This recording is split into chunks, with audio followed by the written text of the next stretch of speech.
পবিত্র কাবা শরীফ, আল্লাহর ঘর বাইতুল্লাহ। আমরা এখন বাইতুল্লাহতে আছি। হজের তৃতীয় দিন চলতেছে আজকে। এই কাবা ঘর দেখার সাথে সাথে বান্দা যে দোয়া করে আল্লাহ পাক রব্বুল আলামিন তা কবুল করেন। আপনারা সবাই দোয়া করেন যে আল্লাহ একবার জীবনে একবার হলেও যেন ফরজ হজ করার তৌফিক দান করে দেয়, মক্কা মদিনা আসার তৌফিক দান করে দেয়। আল্লাহ পাক রব্বুল আলামিন দয়ালু, আপনাদের উপরে নিরাশ করবে না।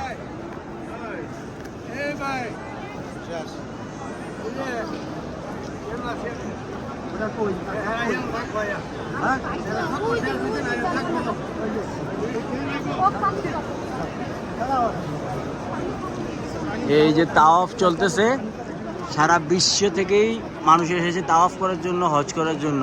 আর শুধু মানুষ না, বিশ্বের সকল মাখলুকাত আল্লাহর ঘর তাওয়াফ করে। নিজে আল্লাহ ঘূর্ণয়ন পছন্দ করে, তাই সব প্রাণীকুল প্রাণী জগৎ ঘূর্ণয়নের মধ্যে আছে, তাওয়াফের মধ্যে আছে।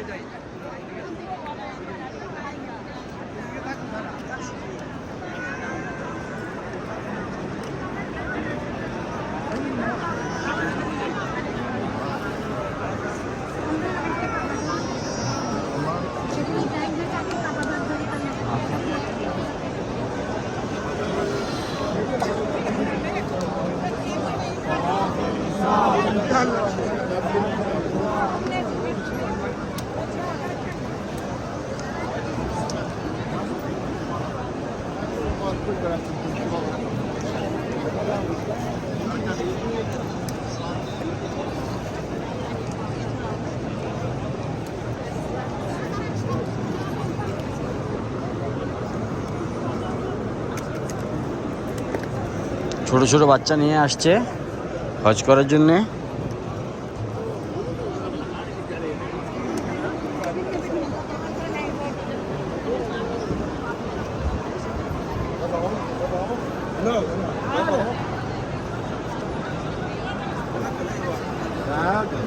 বেশি বেশি করে আল্লাহর কাছে চান, আল্লাহ আপনাদেরকে এই মক্কা মদিনা আসার তৌফিক দান করবে ইনশাআল্লাহ। আপনার হজ যদি কবুল হয়ে যায়, হজ কবুল হইলে আল্লাহ পাক রব্বুল আলামিন আপনার জন্য উপহার হিসেবে রেখেছে হচ্ছে নিষ্পাপ। আপনি হজ কবুল হয়ে গেলে আপনি হয়ে যাবেন নিষ্পাপ শিশুর মতো।